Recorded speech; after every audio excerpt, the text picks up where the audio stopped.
Hey legends, welcome along to Sceammeupbotty, the science fiction appreciation podcast. That's what I'm going to put it forward as from now on. This is currently everything Star Trek.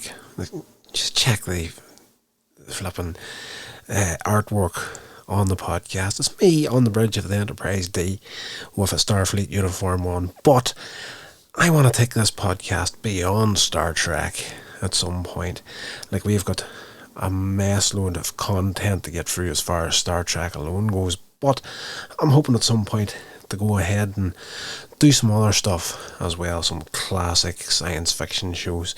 So yes, I intend to be here for the long run, which is a weird thing to say considering it's been the better part of 4 months since the last episode, but it is what it is. Not going to give you any excuses. I messed up, but we're back and we're getting into a little chat about Star Trek Discovery. The episode is from season 1. It's called Magic to Make the Sanest Man Go Mad.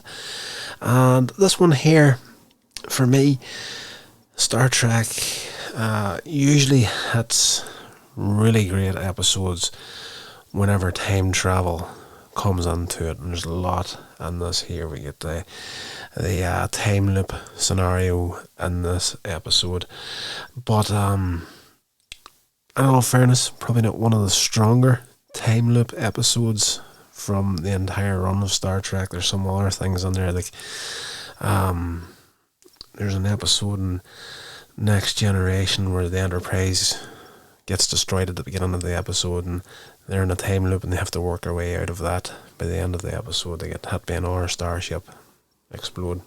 But I digress. It's nothing to do with this episode, but that is a fantastic episode of the Next Generation. We will get to that at some point, but right now we're jumping backwards and forwards between old Star Trek and new Star Trek. So in this episode, at the beginning, Michael Burnham is facing one of her demons, and that is to go to a party and socialise with the crew, something she's not fantastic at. Tilly's there with other crew members. They're having drinks, they're dancing, playing games, and having a good time. There's a brief power interruption causing the lights to dim and the music to stop. But it's more or less, Burnham kind of takes that as, the ship has got these circuits to make sure stuff like this doesn't happen, but it's disco lights and, DJs dropping the music in and out. So, yes, it just goes to show you how badly out of place she is in this setting. Tilly then approaches her to discuss her recent interactions with Ash, which include calibrating rifles in the armory and a shared dinner at the end of their shift. Tilly encourages her to give Tyler a sign that she's interested in him before losing her chance. She then asks how Tyler compares to Burnham's older boyfriends. Burnham's not giving much away here, asking how she thinks he compares to Tilly's boyfriends. Just puts the question back at Tilly, to which she states that having an interest in soldiers in the past, she's now on to musician phase. So she's the newcomer to the crew, kid growing up, and she's very, very childlike a lot of the times in this show. Tyler then, he's there as well. He pipes up and gives a speech to the crowd honouring the people that sacrificed and died for the war against the Klingons, and everybody has a toast, and then he approaches Burnham and Tilly, and Tilly, being as subtle as a stampeding rhino, decides to leave and let the two of them do whatever's going to happen. They're then summoned to the bridge and they have to leave the party. Tyler, noting that she was saved from having to make small talk with him, Burnham's apologising in the corridor, but notes that her experience with parties is limited, in part due to the rank that she had aboard the Shanzu. She was the first officer, of course, and she couldn't interact with the crew in that way. But she was raised in Vulcan. She's a human raised in Vulcan as well. So, this sort of thing is completely foreign to her, or anybody that was coming from that sort of background. Taylor notes that this is no longer an excuse, and Burnham then collides with Stan Metz, who is with Dr. Culber. Burnham apologises. Stan Metz been uncharacteristically friendly, talking about how moments like that make life so gloriously unpredictable. He then turns to Taylor and commenting about how tall he is and whatnot, and complimenting him on how grounded he is despite his torture by the Klingons. Of course, we've seen that in the episode Choose Your Pain. Culber apologises for Stan Metz's behaviour, which causes Stan Metz to reveal the cybernetic augment that Dr. Culber has developed for him to make the connection to the spore drive a little bit more comfortable. Of course, we did see in the previous episodes where he pretty much got stabbed in the abdomen by the spore drive to help him. They haven't got the tardigrade anymore, so they need a human or a living being in place there, like the supercomputer's mind. He stepped in and it worked, but at an extreme cost. Like, it nearly killed him. So Dr. Culber has created these things in his forearms where he can just link in like a computer. Yes, so they leave, head to the bridge, and where Saru, noting an unidentified signal is ahead. Captain Lorca declares a yellow alert, but Burnham, she checks out her station and states that the signal is biological in nature and identifies the creature as a Gormagander, a spaceborne life form. It's like a space whale sort of thing, and it looks a lot like that dog creature thing that was in the Never Ending Story whenever it appears. There's a wee bit of that appearance to it. I can't recall that thing's name, but check it out.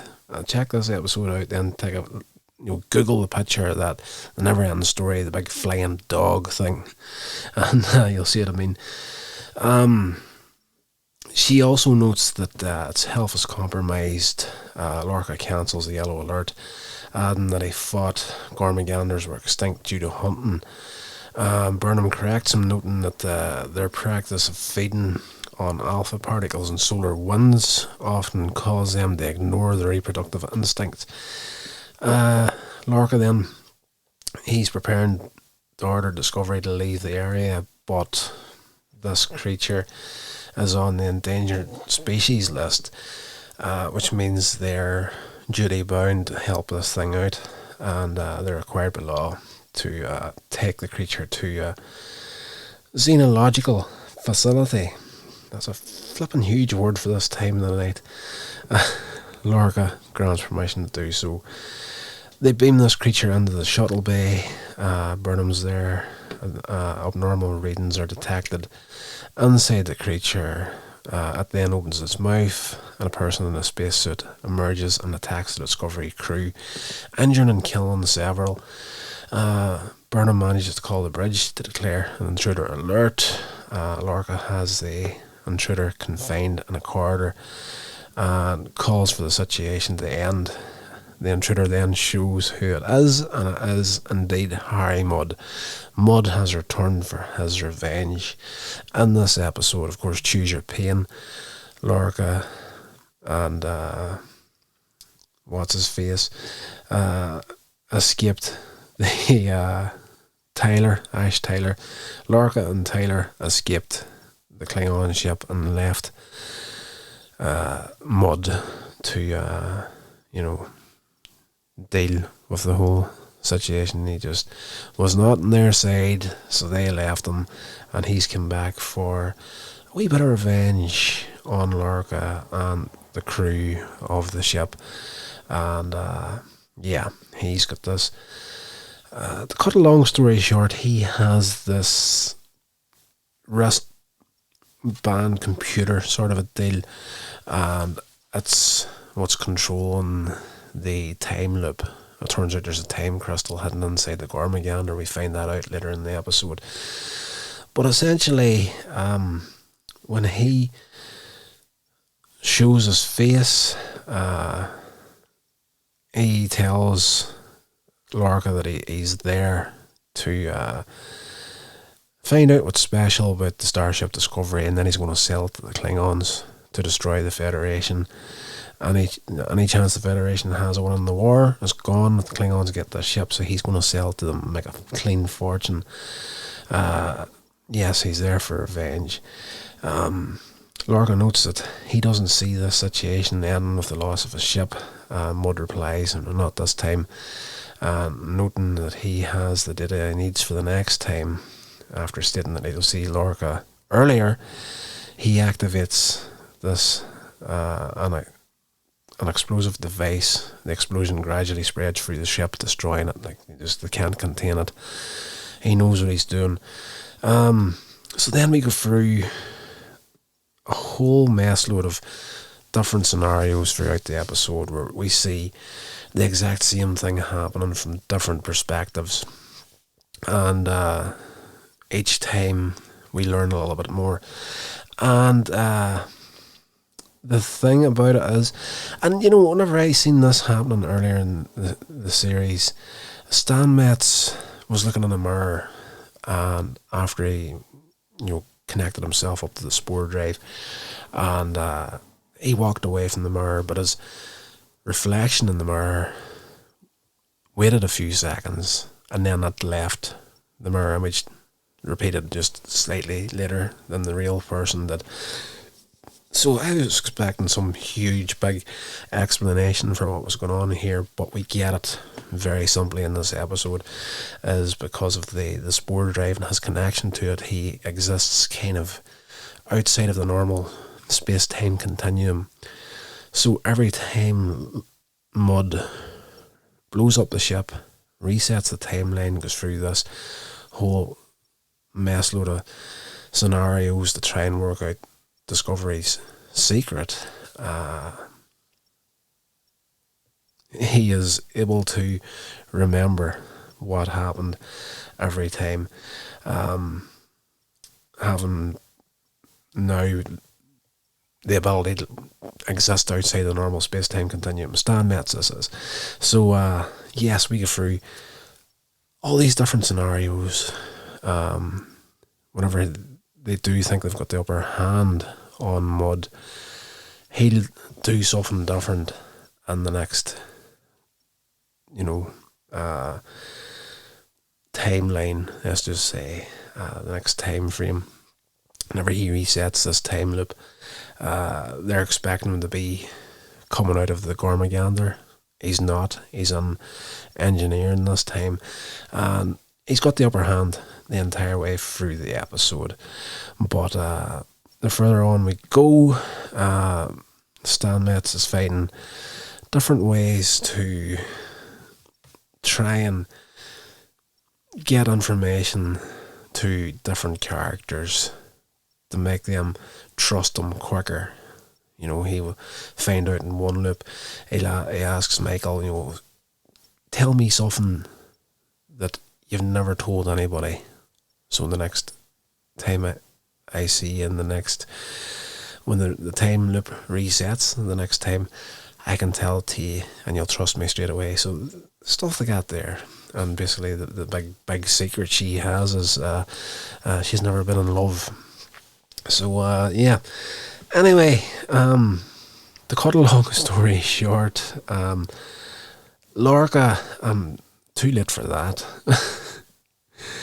Up near the end of the episode, Lorca, he's on the bridge and he's overseeing the recovery of the Gormagander and another, version of this time loop. And he's wondering where Burnham and Tyler are. Suddenly music starts playing which Lorca and Saru can't shut off. Mud enters the bridge, and he reduces the volume, with the computer referring to Mud as the captain.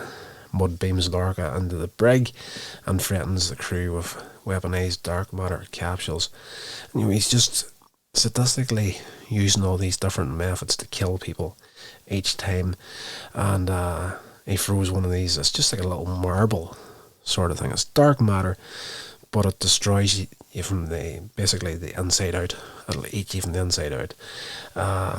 Tyler, Stamets and Burnham enter the bridge, but a force field prevents them from shooting Mud, but doesn't prevent him using a capsule on Tyler, who's painfully disintegrated. Mud, he then threatens to disintegrate the entire crew, starting with Saru, but Stamets comes forward as the missing piece of the spore drive, shows him his 4 arms. I'm the key to the ship.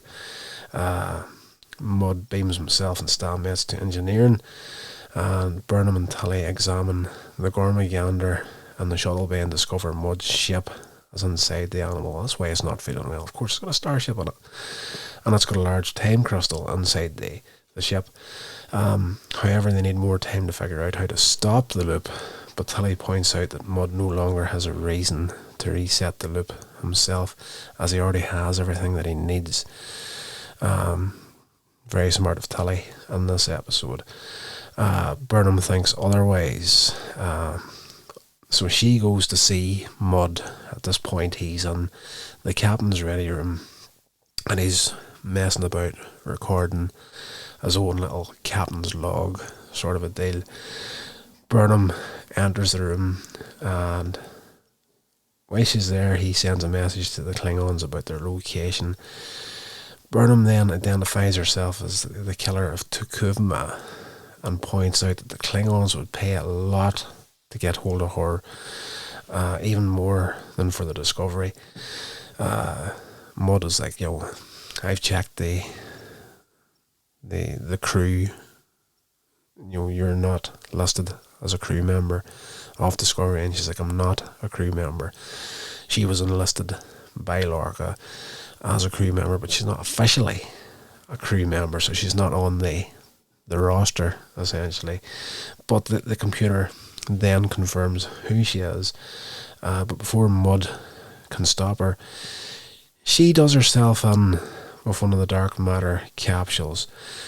So she disintegrates, swallows this thing. She disintegrates painfully, sacrificing herself in the hopes that Mud will reset the timeline one more time. So Mud does do that. He destroys the Discovery to reset the loop. When the loop restarts, Stamets is able to inform Burnham and the others about what is happening, and the crew's prepared for Mud's arrival on the bridge this time. To Mud's surprise, Lorca offers Mud the chair. Mud, of course, he doesn't believe the crew would give in to him, but Stamets tells him that it must end for everyone's sake. Lorca offers Mud a deal. He can have Discovery and Burnham if the crew is spared. Lorca doesn't want to kill his crew again, as he did in the Baran, the ship that he had before the Discovery. Mud then sends a message to the Klingons right before the time crystal disintegrates. Once that happens, he can no longer control time. It's this thing on his wrist. He pretty much, to end the loop, he has to destroy this thing, so he's got no more control over time. He can't reset the time loop this time. A vessel hails Discovery, after which Mud leads Burnham and Stamets to the transporter room to receive 2 people from that vessel. He's expecting them to be the Klingons, coming to get what they are going to buy off him.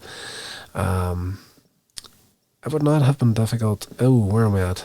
I just jumped way ahead in my notes again. On the way, Stamets tells Mud that if he was truly distraught over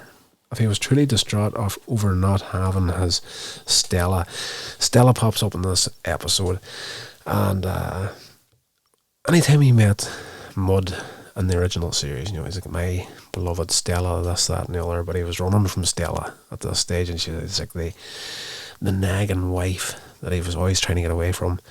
And this is prior to that, so he pretty much did a runner on them with all their money, more or less.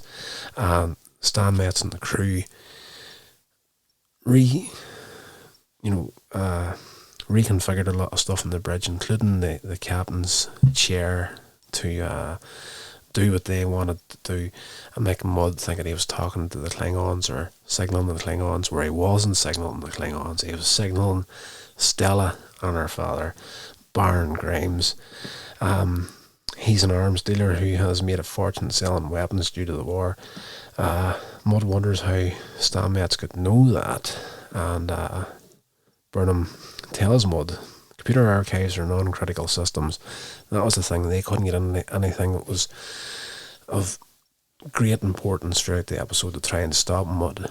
But small things, Mud wasn't expecting them to use against him. The computer archives, non-critical systems. He didn't take control over it, and now that his time crystal is gone, he cannot reset the loop to correct the mistake. Stella, his beloved Stella, has been looking for him, and due to the fact that he skipped out on her woofer diary from her father, who put out a reward for Mud as well. Tyler arrives, which distracts Mud enough for Burnham to take Mud's weapon. Mud then notes that the Klingons are still coming, but Tyler tells him that, we rewired the chair on our non-critical system, and you actually sent the message to the Grimes. The Baron and Stella arrive on board, and after some conversation with Mud, agree to take him away and keep him away from Starfleet. So, that pretty much happens. You don't see Mud again throughout the run of this series, and season 2 as well. So I think that was the end of him for this run. And of course, season 3 of Discovery went into the future.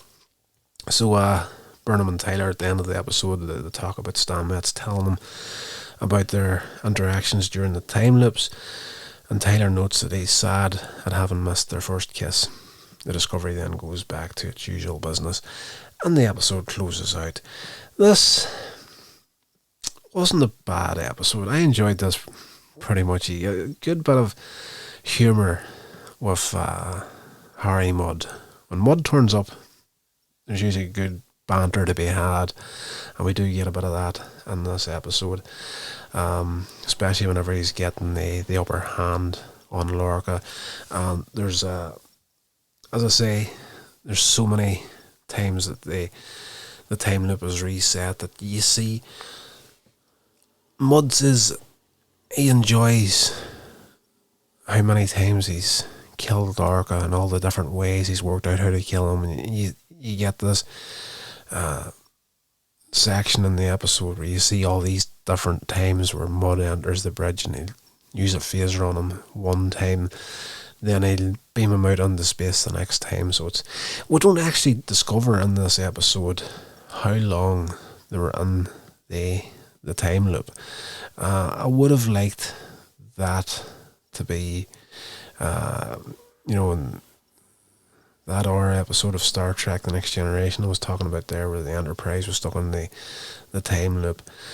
We discover at the end of the episode exactly how much time they were actually stuck in this time loop, and it kept resetting and resetting and resetting, but you don't actually find out in this episode of Discovery.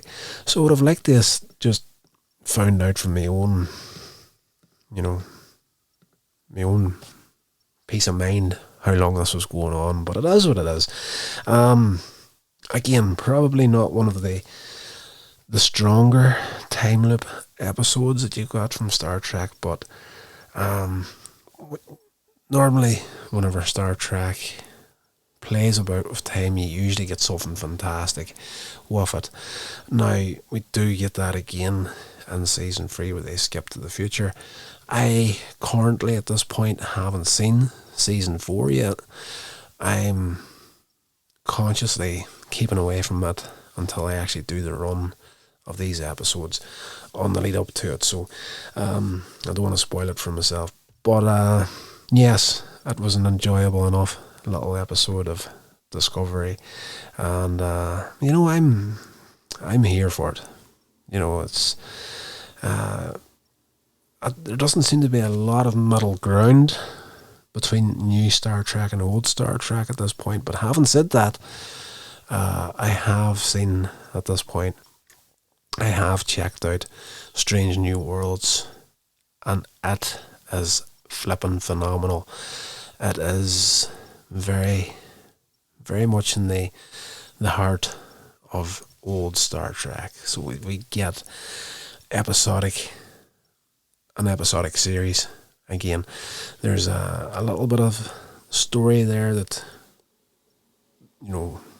episode 1 to the end of the series, you do get something there that affects Captain Pike, but it doesn't take up the entire series. Not every episode is like this throughout each episode. It's something different each time, like the classic series was. Exactly what new Star Trek was crying out for. But again, we'll get to that in due course.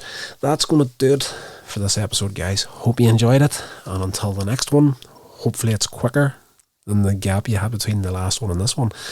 But until then, stay safe, and whatever you're doing, I hope you're doing it safe. There's a lot of safe talk in this episode. Yes, stay safe, guys, and I will talk to you in the next episode. This has been a production of Coins Age Media. Thank you so much for listening.